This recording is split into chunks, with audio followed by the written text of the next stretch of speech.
परमेश्वर तेरा वचन मुझे पवित्र, मुझे शुद्ध करे।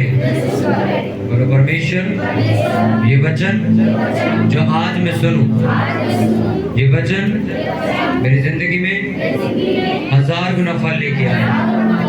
प्रभु यीशु मसीह के नाम में मांगता हूं, आमीन।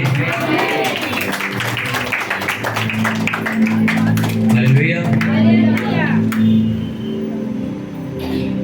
परमेश्वर के घर के अंदर आप आते नहीं हो, आपको स्वर्गदूत लेकर आते हैं।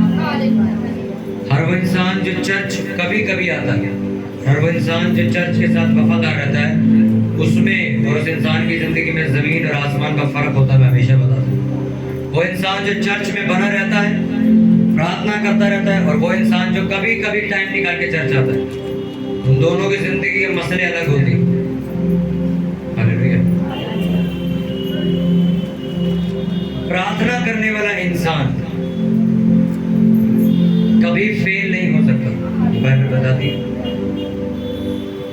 एक मसीही, एक प्रभु यीशु मसीह को मानने वाला व्यक्ति फेल हो सकता है, एक बपतिस्मा लिया हुआ इंसान फेल हो सकता है, एक चर्च जाने वाला इंसान भी फेल हो सकता है, पर एक प्रार्थना करने वाला इंसान किसी भी कीमत पर फेल नहीं हो सकता। क्योंकि बाइबल ऐसा बताती है, जब तुम प्रार्थना करने के लिए अपना मन लगाते हो, जब तुम प्रार्थना करने के लिए समय निकालते हो, अपने आप को अलग करते हो, अकेले कमरे में जाके बैठते हो, तो स्वर्ग तुम्हारी सेवा के लिए तैयार हो जाता है। बाइबल में लिखा है यीशु मसीह 40 दिन तक जंगल में गए, वह वचन और प्रार्थना में लगे रहे। लेकिन जब शैतान ने परीक्षा बंद करी तो लिखा स्वर्गदूत आकर प्रभु यीशु मसीह की सेवा करने लगे।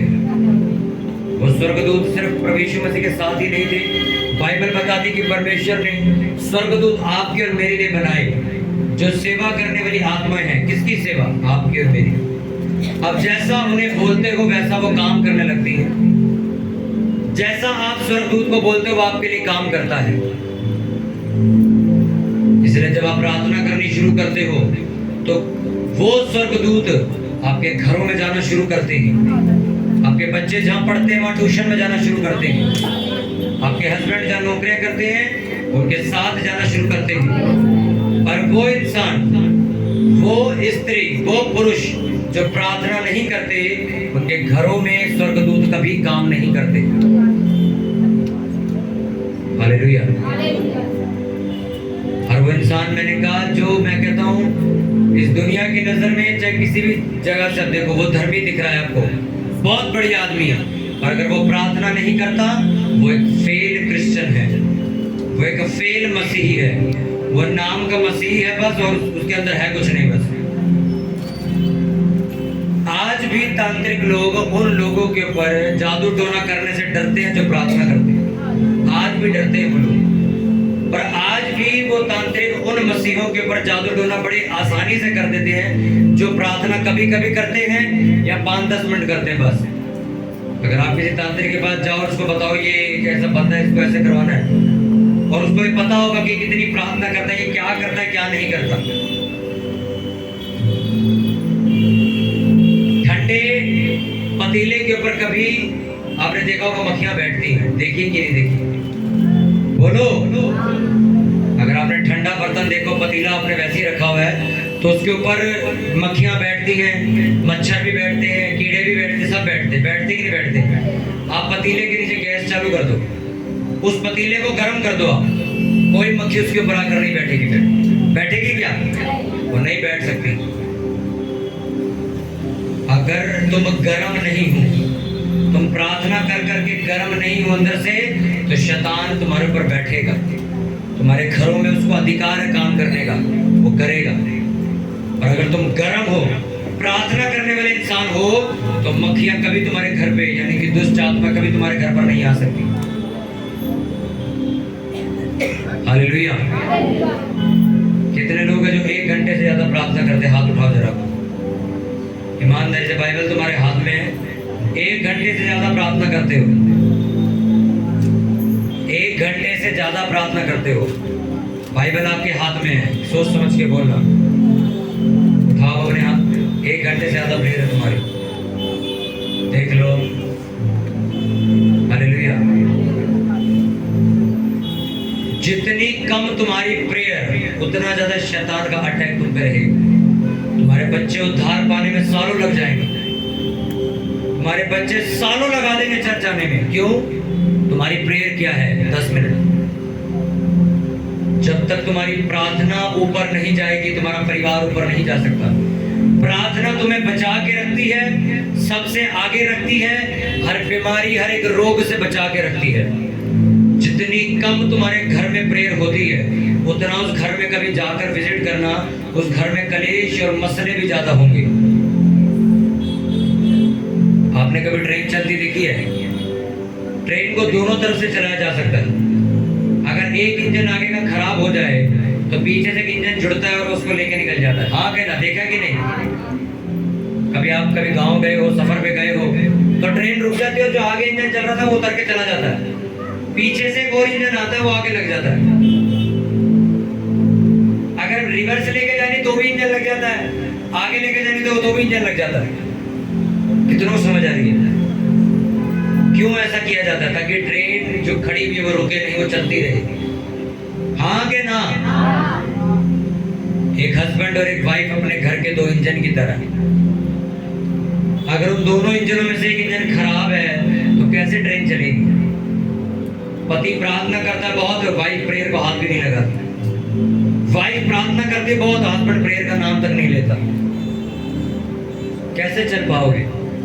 आज से कुछ सालों पहले जब ट्रेन चलती तो कोयले से चलती थी, आपको पता हो। कोयले जितने ज्यादा धक्काओगे उतनी ज्यादा रफ्तार उसकी बढ़ती थी, और तब तक वो चलती रहती थी। प्रार्थना एक कोयले का काम करता है तुम्हारी जिंदगी में। अब सोचो, अगर 2 जने मिलके उस ट्रेन के अंदर कोयला डाल रहे तो रफ्तार कितनी होगी, और जिस ट्रेन में एक ही आदमी कोयला डाल रहा है तो उसकी रफ्तार कितनी होगी। हमारे पास टाइम नहीं प्रार्थना करने का। और प्रभु यीशु मसीह ने चेलों को चमत्कार करने नहीं सिखाए थे। प्रभु यीशु मसीह ने किसी भी चेले को मुर्दा जिंदा करना नहीं सिखाया था। प्रभु यीशु मसीह ने किसी भी चेले को बीमारी या रोगों या चमड़ी के रोगों को ठीक करना नहीं सिखाया था। प्रभु यीशु मसीह ने प्रार्थना करना सिखाया था, क्योंकि यीशु मसीह को पता था ये प्रार्थना करनी जब शुरू कर देंगे तो चमत्कार करना भी सीख जाएंगे, लोगों को प्रचार करना भी सीख जाएंगे, रूहें बचाना भी सीख जाएंगे, बपतिस्मा देना भी सीख जाएंगे। कहाँ लिखा बाइबल में कि यीशु मसीह ने स्पेशल क्लास लगाई थी बपतिस्मा देने के लिए?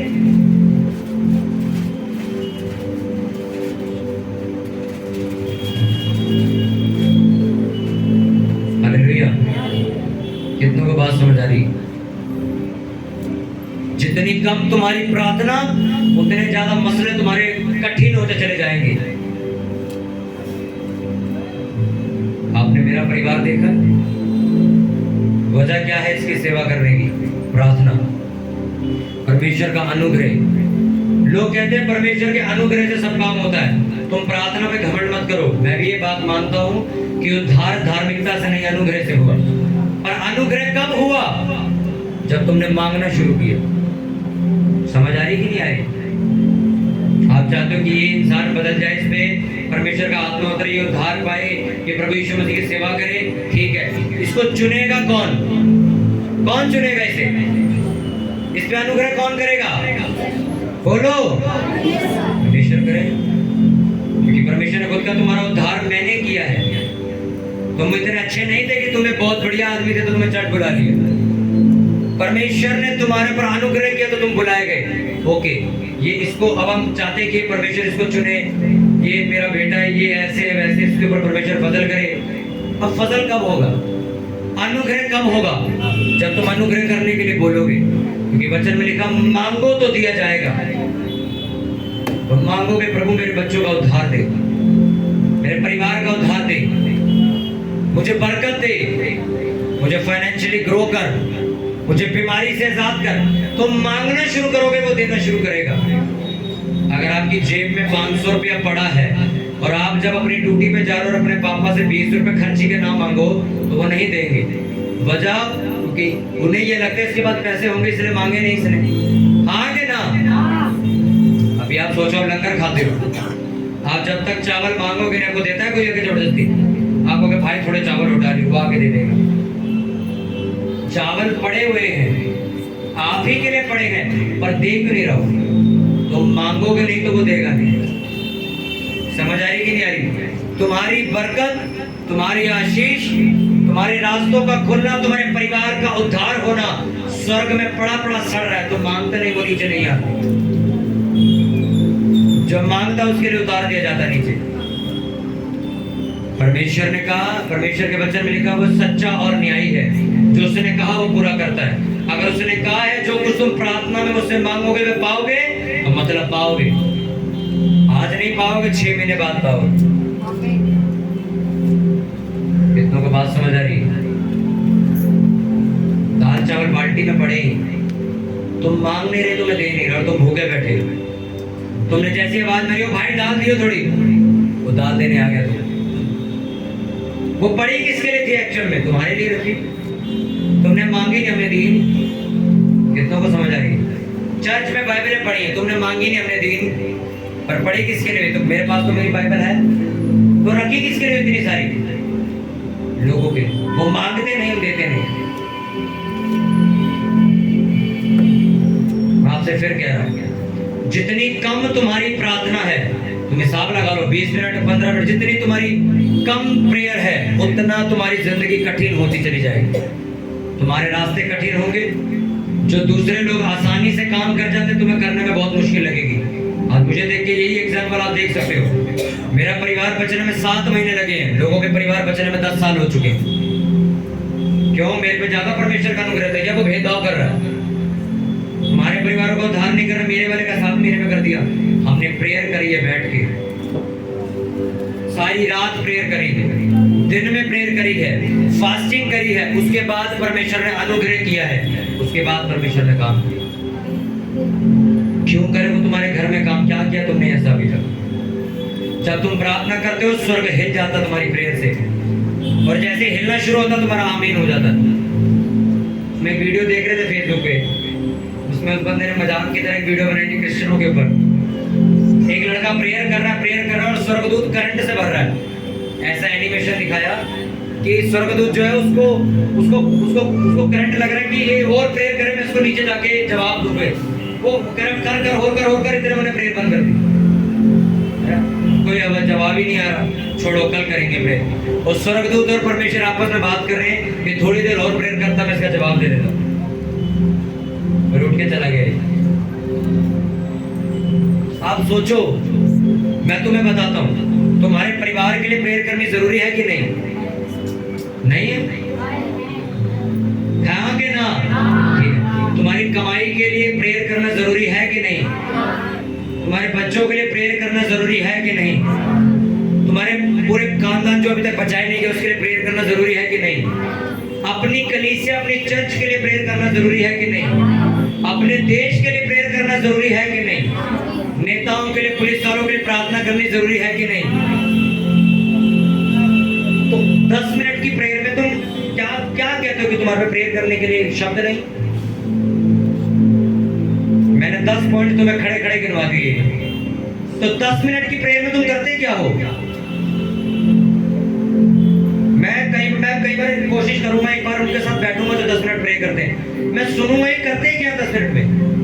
इतने सारे विषय हैं जिसके लिए रोज प्रार्थना करना जरूरी है कि बंदे 10 मिनट में वर्शिप करते हैं, बाइबल भी पढ़ते हैं, 10 पॉइंट के लिए प्रेयर भी कर लेते हैं, अन्य भाषा में प्रेयर भी कर लेते हैं, घोषणाएं भी कर लेते हैं। क्या क्या कर लेते हैं 10 मिनट में? वो प्रेयर नहीं करते, वो ड्रामा करते हैं बैठ के, एक मजाक बनाते हैं स्वर्ग के सामने बैठ के। मैंने तुम्हें बुधवार बताया कि तुम्हें प्रभु यीशु मसीह ने उद्धार इसलिए नहीं दिया कि तुम टाइम पास करो चर्च आके। तुम्हारे को उद्धार इसलिए दिया, तुम्हें चर्च इसलिए बुलाया कि अब तुम जाके परमेश्वर का काम करो। तुम जाके लोगों को प्रभु यीशु मसीह की कथा सुनाओ। तुम जाके प्रभु यीशु मसीह के बारे में लोगों को चर्च में इनवाइट करो। तुम जाकर लोगों के लिए, देश विदेश के लिए, नेताओं के लिए, चर्च के लिए प्रार्थनाएं करो। तुम कर क्या रहे हो? सिर्फ बातें कर रहे हो। तुम सिर्फ क्या कर रहे हो? खाना पीना कर रहे हो, रोटी पानी चल रही है, बातचीत चल रही है। किस लिए बुलाए गए हो तुम? बोलो। तुम प्रार्थना करने के लिए बुलाए गए हो, तुम प्रचार करने के लिए बुलाए गए हो। मैंने तो देखा चर्च में कहीं ने बपतिस्मा भी नहीं ले रखा है। आपको मैं एक चीज समझाता हूँ, जिन्होंने बपतिस्मा नहीं लिया वो लोग ध्यान से सुनना है मेरी बात। तुम चाहते हो परमेश्वर तुम्हारी जिंदगी में काम करे, हाँ कहना, ठीक है? अच्छा, बाइबल में लिखा जो कोई विश्वास करेगा मुझ पे वो क्या लेगा? बपतिस्मा लेगा। अब तुमने बपतिस्मा नहीं लिया, इसका मतलब तुम उस पर विश्वास नहीं करते। तो वो तुम पे विश्वास करता है क्या? उसको भी पता है धोखेबाज आदमी है, इसलिए वो तुम्हारी प्रार्थना नहीं सुनता। समझ आई कि नहीं आई? मैंने क्या एक बात आपको बता दी कि बाइबल इतनी ओरिजिनल है, तुम जैसा करोगे वैसा रिटर्न कर देगी। तुम्हें यीशु मसीह में विश्वास नहीं, तुम बपतिस्मा नहीं लेना चाहते, ओके, परमेश्वर भी कहता है मेरे को भी तेरे पे विश्वास नहीं है, धक्के खाता रह जाकर। कितनों को समझ आ रही है? एक गाड़ी को ठीक करने में 3,000 लगेंगे, पाना लगेगा, 12 नंबर की चाबी लगेगी और एक प्लास लगेगा। तुमने जाके क्या दिए? ले प्लास ले और पूरी गाड़ी ठीक कर देगा वो। बाकी के 2,000 तो तुमने दिए ही नहीं। ये प्लास पकड़ और ठीक कर दे गाड़ी, कर देगा वो? नहीं करेगा। उसी तरह तुम चर्च आ गए, तुमने यीशु में विश्वास कर लिया, आधा काम हुआ, अभी बपतिस्मा नहीं लिया तुमने, भी आधी गाड़ी ठीक नहीं हो सकती तुम्हारी। तुम्हें परमेश्वर पे शक है, उसको भी तुम पे शक है, कहीं मैंने इसको बरकत दी भग ना जाए, इसलिए वो कई लोगों को इसलिए नहीं देता। उन्हें पता ना ये प्रेयर करेगा, ना ये बपतिस्मा लेगा, ना ये प्रचार करेगा, कुछ नहीं करेगा, ये इसको ऐसे ही सड़ने दो। बाइबल में क्या लिखा? नीति वचन में भजन संहिता अगर आप पढ़ो तो दाऊद और सुलेमान कहते हैं आज तक हमने धर्मी को भूखा मरते नहीं देखा, हमने धर्मी को कंगाल होते नहीं देखा, हमने धर्मी को किसी के आगे हाथ फैलाते नहीं देखा। किसको? धर्मी को। धर्मी कौन? जो प्रभु यीशु मसीह की पूरी आज्ञा मान के बैठा है। हाँ जी, विश्वास करता है, ठीक है, बपतिस्मा लिया, ठीक है, प्रार्थना करता है, ठीक है, प्रचार करता है, ठीक है। कहता है लोग कभी भूखे नहीं मरेंगे। कहता देखेंगे हमने कभी भूखे मरते। कहता धर्मी लोग जो एक्चुअल में प्रभु यीशु मसीह के पीछे अपना जीवन समर्पित कर चुके, इन लोगों को कभी भूखे मरते नहीं देखा किसी। हालेलुया। अब तुम सोचोगे कहीं तो पास्टर भी ऐसे जो कर्जे में जा चुके हैं, चर्चे बंद हो चुके हैं कर्जों में, चर्चों के अंदर सामर्थ्य नहीं। वजह क्या है? प्रेयर की कमी, प्रार्थना की कमी। एक चर्च परमेश्वर क्यों शुरू करता है कि ये चर्च मेरे लोगों के लिए क्या करेगी? प्रार्थना करेगी। एक व्यक्ति चर्च, एक परमेश्वर अपने दास की तरह चर्च क्यों शुरू करता है? कलीसिया की स्थापना क्यों करता है? ये कलीसिया प्रार्थना करेगी, ये लोगों को बचाएगी, ये लोगों के उद्धार का कारण बनेगी। कलीसिया क्या कर रही है? जन्मदिन के केक काट रही, चर्च में बर्थडे मन रही है, एनिवर्सरी मन रही है, पास्टर घर जाके बर्थडे केक कटवा रहा है, तमाशा चल रहा है चर्च में। और चर्च शुरू किस लिए हुई थी? देश के लिए प्रार्थना करने के लिए। प्रार्थना करने का टाइम ही नहीं है। पास्टर जी को बर्थडे पार्टी में जाना है, किसी की शादी में जाना है, किसी के फंक्शन में जाना है। आज वो लोग जिनकी फोटो में मेरी पर्ची में लगी हुई है ना, वो यहीं बैठे प्रचार सुन रहे हैं। सोचो, और इनके घर वाले फोटो दे गए थे ये कह के कि ये बंदे प्रभु यीशु मसीह को नहीं मानते। सोचो इसी चर्च में बैठे प्रचार सुन रहे हैं। और बच्चा मेरे पास अभी पड़ा हुआ है जो आप लिखवा के जाते हो। हम रात को बैठ के प्रेयर करते हैं, मैं पर्चा में पुनीत को कहता हूं, मैं कहता देखिए बंदा चर्च में आ चुका है और इसकी प्रेयर लिखी है इसकी मम्मी ने कि मेरा लड़का चर्च आता है, इसका उद्धार हो जाए, लड़का चर्च में सेवा कर रहा है, मार दे इसको। क्यों प्रेयर पूरी नहीं होगी? पास्टर बर्थडे पार्टी में नहीं जाता, प्रेयर करता है। माहौल खराब हो चुका है क्रिश्चियनिटी का। बच्चे का बर्थडे कटवा रहा है, पास्टर को बुला रहे हैं, आ जाओ, और पास्टर आ भी जाते हैं, हाँ जी हाँ जी आ जाओ, केक कटवा रहे हैं, हैप्पी बर्थडे। मैं यार तुमने क्या अपनी हैसियत बना ली है? तुम लोगों को यहोवा ने आग उतारने के लिए बोला स्वर्ग से, तुम यहाँ मोमबत्तियां बुझवा रहे हो बच्चों। शर्म आनी चाहिए उन लोगों को।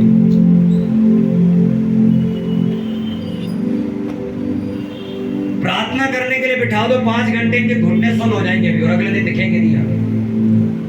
पास्टर जी आ जाओ, एनिवर्सरी केक काटना, रोटी करनी है आपके हाथ, और पास्टर चला जाता है।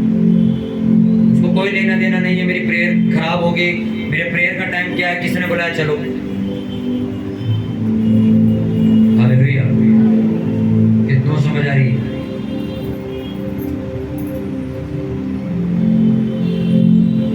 मैं यहाँ पे आधा घंटा प्रचार करने के लिए आया हूँ, सिर्फ पौना घंटा प्रचार करूंगा मैं,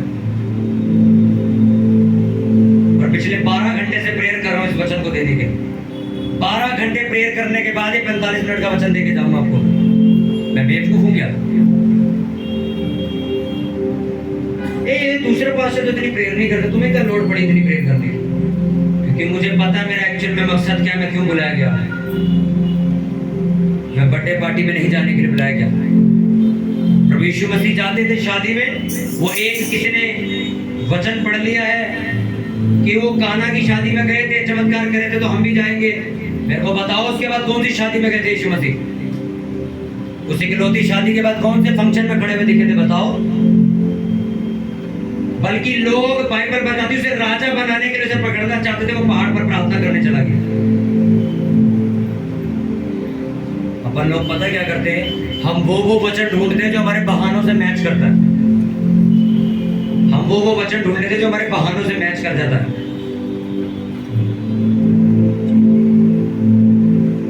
मुझे पता है कि जिन लोगों ने प्रभु यीशु मसीह का मजाक उड़ाया वो सत्य को नहीं जानते। मैं भी नहीं जानता था, मैं जानता हूं। मैंने भी मजाक उड़ाया परमेश्वर का। पर मैं एक चीज आपको बताऊं, मैं उन लोगों के लिए प्रार्थना जरूर करता हूं, मैं उन लोगों को सुसमाचार भी बताता हूं, उनसे कोई बैर नहीं रखता। पर हाँ, तुम चर्च नहीं आए, तुम्हारी शादी में मैं नहीं आऊंगी। सिंपल सी बात करता। हाँ, तुम चर्च आओ, प्रार्थना करो, प्रभु यीशु मसीह को मानो, मैं तुम्हारे साथ हूं। हर दूसरे दिन शादी का इनविटेशन होता हमारे पास।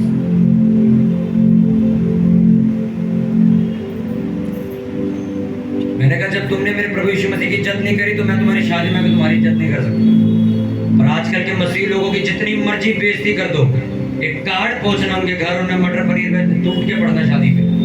उन्होंने सब भूल जाना इन्हें हमारे यीशु मसीह को क्या कहा था, कि क्या बेइज्जती कर रहा था मेरी, या किन्ने मेरे पास्टर के बारे में क्या बोला था, कुछ याद नहीं है उन्हें।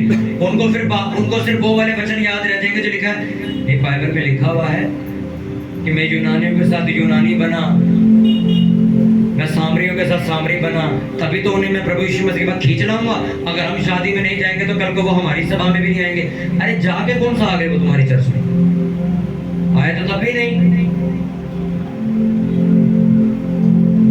ऐसे लोग इस चर्च में थे जो इस चर्च लोग उनके सामने इसी चर्च की बेइज्जती कर रहे और वो बैठ के सुन रहे हैं। हाँ, और अगले दिन इसी चर्च में आके सेवा भी कर रहे हैं। कहाँ है वो लोग? निकाल दिए परमेश्वर। मैंने अपनी 5 साल की मसीह जिंदगी में, आप तो मेरे से बहुत पुराने बैठे हो, 10-10 साल 15-15 साल पुराने आप लोग मसीह हो।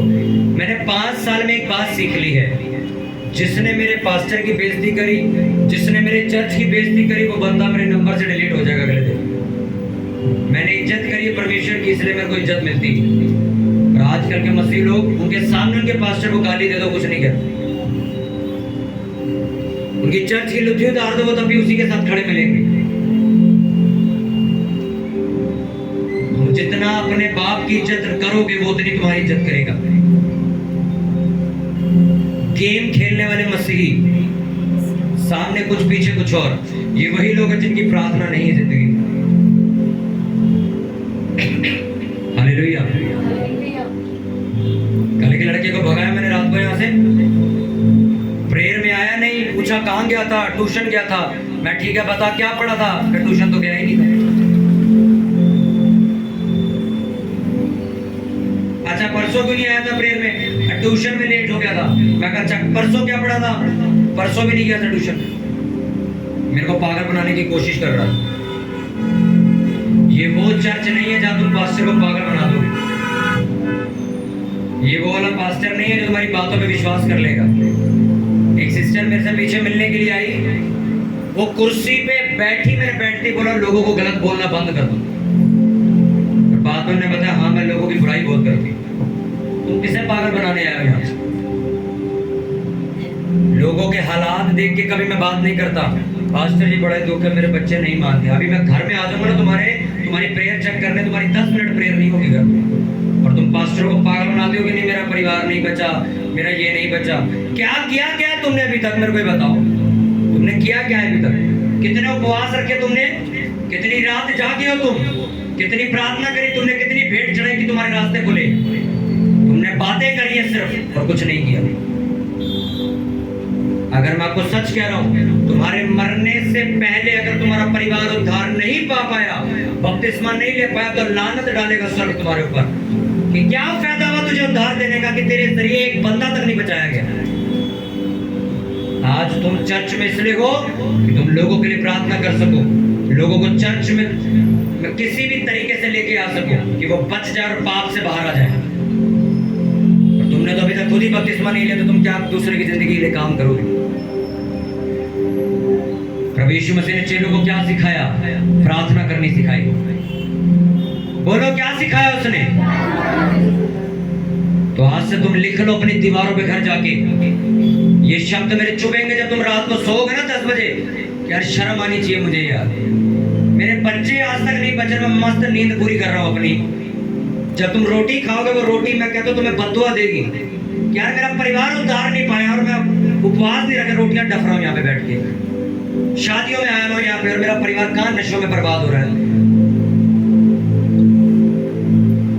मैं आपको सच कह रहा हूँ भाई, पास्टर्स को कोई लेना देना नहीं तुम्हारे परिवार से, वो बचे चाहे ना बचे, तुम्हारा दशवांश आ रहा है, तुम चर्च भर रहे हो, ओके बस, और कोई लेना देना नहीं। और जो पास्टर स्वर्ग से बात सुन के आए वो आपको बता के जाएगा परमेश्वर ने तुम्हें इसलिए चुना है कि तुम उद्धार पाओ। प्रार्थना कर लो इससे पहले कि मर जाओ, मिट्टी में चले जाओ। अरे रात को नींद आती पहले 2 घंटे सो जाओ। खाना तुमने इतनी बुरी तरीके से कि नाक में से तुम्हारे खाना बाहर आ जाए, और इतना पेट फुल करके अब हमें नींद आ रही, पेट नींद जा रही है। अरे आधा पेट खा लो कि तुम्हारा शरीर जागता तो रहे कम से कम। अरे 10 से 12 बजे तक की प्रेयर कर लो, 12 से 2 कर लो, सो जाओ, 2 बजे उठ जाओ, कर लो प्रेयर। इससे पहले कि तुम्हारे बच्चे नशा कर और किसी का कत्ल करके जेल में चले जाओ, तुम यहाँ प्रार्थना लिखवा रहे हो मेरे लड़के के लिए प्रेयर करो जेल से बाहर आ जाओ। मुझे नफरत है ऐसी लेडीजों से, ऐसे आदमियों से जो करते कुछ नहीं है पर जान पास्टर की बहुत खाते। मैं आपको सच कह रहा हूँ, जो 2017 में मुझे जलन थी वो तुम्हारे अंदर होनी चाहिए। मेरा परिवार अभी तक क्यों नहीं बचा? हम चर्च जाते थे, हमारे पास्टर ने हमें बात सिखाई थी,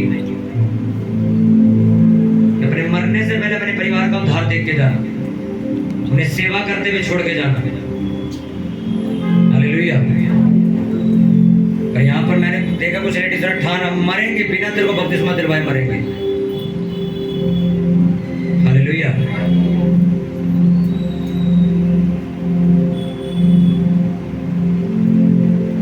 ये सच्चाई है बाइबल की। मांगोगे तो दिया जाएगा, फ्री में कुछ नहीं मिलेगा। बैठा रहे मैं आपका एग्जांपल, आप अपना हिसाब लगा लो, कितने साल से मसीह में हो, क्या कर लिया तुमने? कितने लोग बचे तुम्हारे जरिए? क्या जवाब दोगे परमेश्वर को? क्या मैं लेडीज को चर्च ले आज बपतिस्मा ले चुकी, सेवा कर रही, हाँ मैं इस लड़के को लेके आते नशा छोड़ चुका, मैं लेके आया था इसको, है आप में इतनी हिम्मत बोलने की मैं इसको लेके आया था?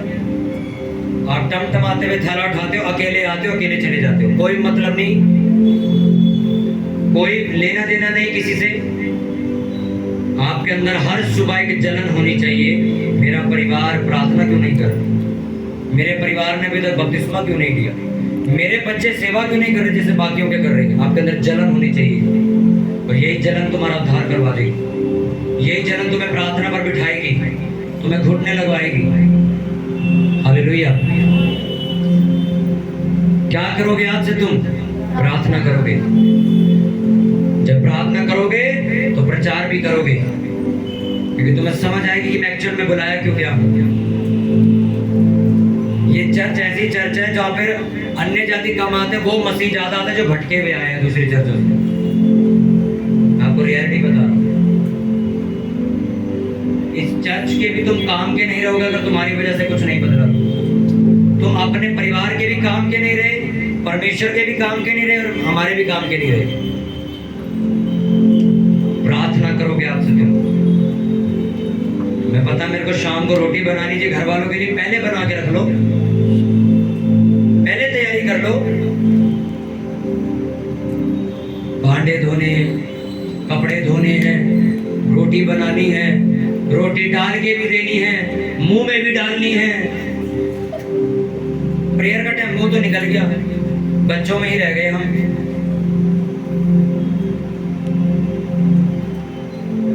मेरा अब बिजनेस है। जब मैं जॉब करता था मैं 8 बजे घर आता था, 1 घंटा सोता था, 9 बजे चर्च में आता था प्रेयर करने, और सुबह 3 बजे तक प्रेयर करके सोता था।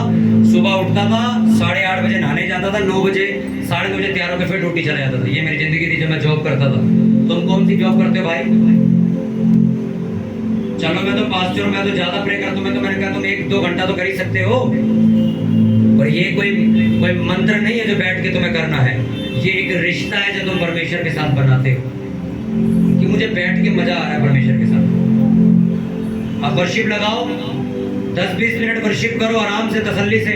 उसके बाद वर्शिप बंद कर दो, उसके बाद बाइबल खोलो, बाइबल पढ़ने बैठो, बाइबल पढ़ो थोड़ी देर, उसके बाद बंद कर दो, अन्य भाषा में प्रार्थना करो थोड़ी देर, फिर बंद कर दो। फिर हर एक विषय के लिए जो तुमने लिख रखे कॉपी पे, अभी मैंने बच्चों के लिए प्रेयर करनी है, इसके लिए प्रेयर करनी है, प्रेयर करने में तुम्हें पता नहीं चलेगा कि तुम्हारे 2.5 घंटे बीत गए।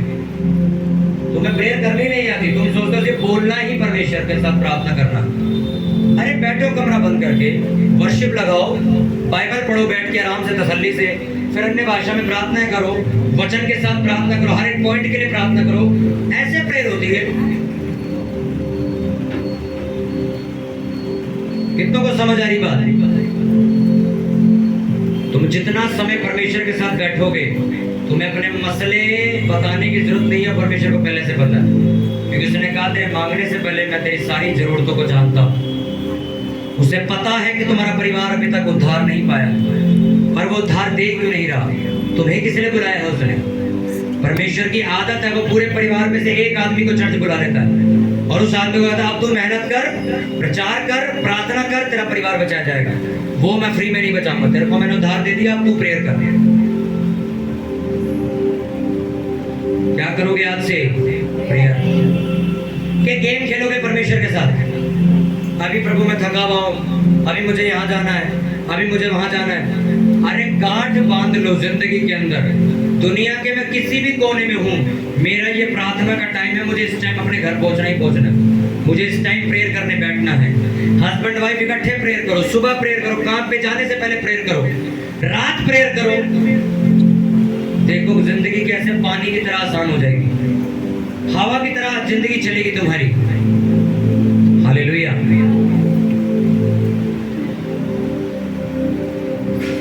तैयार हो प्रार्थना करने के लिए? अपने पड़ोसी को बोलो प्रार्थना कर। उसने कहा है जो कुछ तुम प्रार्थना में मुझसे मांगोगे वो तुम पाओगे। हालेलुया। किस लिए बुलाया परमेश्वर ने तुम्हें? प्रार्थना करने के, प्रचार करने के।